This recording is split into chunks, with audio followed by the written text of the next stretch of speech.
लेकिन आगे बढ़ते हैं। सॉलिडारिटी नेटवर्क के GM mister doctor Suresh Motwani हमारे साथ हैं। सुरेश जी नमस्कार। पानी की चिंता एक बड़ी होती जा रही है, मॉनसून यहाँ पर कमज़ोर है, जिस तरह से इन्फ्लेशन है वो एडिबल ऑयल में हमने काफ़ी स्ट्रॉन्ग आते हुए देखी है। सबसे पहले तो ओवरऑल डायनामिक्स इकोनॉमिक्स आप एडिबल ऑयल के कैसे देखते हैं? देखिए मनीषा जी, पानी की बात हो रही है लेकिन किस तरह से ये कनेक्टेड है हमारा जो एडिबल ऑयल का रिक्वायरमेंट, ये काफ़ी जीवित क्वेश्चन है। हमें पता है कि हम भारत देश का जो वर्तमान रिक्वायरमेंट लगभग 60% तक बाहर के देशों से लेते हैं, खाने के तेल की अगर बात करें। और उसमें से भी जो 60% जो पाम ऑयल का जो हमारा जो बाहर से आता है वो इंडोनेशिया का एक बड़ा पार्ट रहता है। और जो मौसम की बात हो रही है, पानी की बात हो रही है, हमारे देश में जो तेलीय फसलें हैं वही खरीफ की मेन फसलें हैं। तो आप इसको समझने का कोशिश कीजिए कि पानी के कारण से, जो इरेगुलर मानसून के कारण से जो सबसे प्रभावित होने वाली जो फसलें हैं खरीफ सीजन में, उसमें तेलीय फसलें, चाहे वो सोयाबीन हो, ग्राउंडनट हो, इस तरह का काफी सारा इम्पैक्ट की बात की जा रही है। तो ओवरऑल हम देखेंगे तो स्थिति पहले नजरिए में ऐसा लगता है कि बहुत ज्यादा खराब है, और उसका दूसरा पक्ष जानने की जब अपन कोशिश करेंगे कि वर्तमान हालातों में जहाँ पे कि पानी का इस तरह का जून का महीना जाएगा, जुलाई अगस्त में भी ऐसी संभावना है कि इरेगुलरिटी रहेगी, तो उसमें हम लोगों के पास संभावना है कि जो पेडी जैसी फसल है, जो कॉटन जैसी फसल है, उसको रिप्लेट करके हम लोग जो एडिबल ऑयल की जो फसलें हैं, सोयाबीन है, ग्राउंडनट है, तिल है, इनकी ज्यादा बुआई कर सकते हैं। तो ये डायरेक्टली कनेक्टेड हो जाएगा कि एक तरह से कहते हैं ना कि विपरीत परिस्थितियों को कैसे अनुकूल बनाया जाता है। भारत देश में चावल का कमी नहीं है, लेकिन भारत देश में तेलीय फसलों का कमी है, तेल का कमी है। तो इसको हम्म। उस तरह से कन्वर्ट किया जा सकता है। तेलीय फसलों में जो खरीफ की जो फसलें हैं वो थोड़े से कम प्रभावित होने की लग रही हैं, क्योंकि वो शॉर्ट ड्यूरेशन की हैं। For okay. एग्जाम्पल सोयाबीन की अगर आप बात करेंगे, तो सोयाबीन को वैसे भी आइडियली जो बोने का जो हम लोग रिकमेंडेड करते हैं वो जुलाई फर्स्ट वीक तक जाता है। और जो ओके। शॉर्ट ड्यूरेशन 30 से 90 दिन की, 95 दिन की, वो अवेलेबल है। तो हम्म। किसान लोगों को एरिया अभी बढ़ाने का जरूरत पड़ेगा।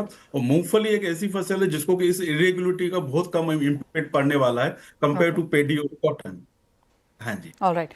क्योंकि डॉक्टर मोतवानी अब हमारे साथ ही हैं, और जिस तरह से ये इंडोनेशिया का हमने पूरा मसला निकलता हुआ देखा, चाहे वो B50 है या फिर एक्सपोर्ट्स है या 300 कंपनीज की यहाँ पर जिस तरह से वो चेकिंग कर रहे हैं, कैसे देखते हैं आप उसका प्रभाव international edible oil as a market पर?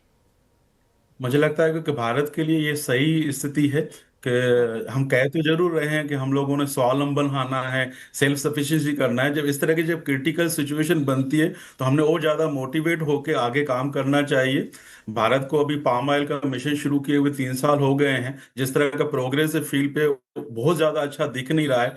शायद यही परिस्थितियां हैं कि सरकारी लेवल पे, नीति निर्माताओं के लेवल पे वो डिसीजन लिए जाएं कि जो भारत देश में जो तेलीय फसलें हैं उस पर ज्यादा से ज्यादा हम लोगों ने फोकस करके स्पेशल मिशन के अलावा स्पेशल एक्स्ट्रा मिशन लगा के हम लोगों को काम करें कि किसान लोगों को तेलीय फसलें ज्यादा लेने के लिए मोटिवेट करें। जहां तक हमारे कंट्रीज के रिलेशंस की बात है, इंडोनेशिया से हमारे अच्छे संबंध हैं, हम लोग उनको शुगर केन आदि में भी सपोर्ट कर रहे हैं। तो मुझे लगता है कि ये जो टेम्पररी सिचुएशन है ये 1 महीना और चलता है, क्योंकि इंडोनेशिया में काफी सारा ग्रे एरिया है। जो कंपनीज डील कर रही है पाम ऑयल में, उनका जो नियमितीकरण है, रेगुलेशंस है, वो एक बड़ा समस्या बना हुआ है इंडोनेशिया में। 1 महीने तक वो टाइट करेंगे, उसके बाद में रेगुलेशंस को अच्छी तरह से जब सिस्टमेटिक ला जाएंगे। अभी भी उन्होंने जो बैन लगाया वो इसलिए नहीं लगाया है वहां पे कि कोई कंपनी दे नहीं सकते, इतना किया है कि सही डॉक्यूमेंटेशन के साथ में वहां पे रजिस्टर्ड करवा के आप बेच सकते हैं।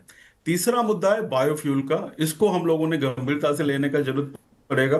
भारत का स्थिति अभी भी यही रहा है कि जो हम खाद्य फसलें हैं उसको बायोडीजल के काम में नहीं लेते हैं। दूसरी तरफ जो दूसरे देश हैं, चाहे इंडोनेशिया हो, मलेशिया हो, वो B20 से शुरू होकर B50 तक पहुंच गए हैं। तो इस पे मुझे लगता है कि ये सही समय है कि इंटरनेशनल प्लेटफॉर्म्स पे ये भूमिका के रूप में आगे आया जाए। अभी ब्रिक्स की मीटिंग शुरू हो रही है, उसमें भी ये मुद्दा होना चाहिए कि जो आपस में जो जुड़े हुए देश हैं, एक दूसरे के फूड सिक्योरिटी का ध्यान में रखते हुए जो खाद्य फसलें हैं उसको हम लोग बायोडीजल के लिए उपयोग नहीं करें। तो ये एक निरंतर पॉलिसी का मुद्दा है। मुझे लगता है कि भारत उसमें लीड लेके आगे का कार्यवाही के लिए अन्य देशों को भी बात कर सकते हैं।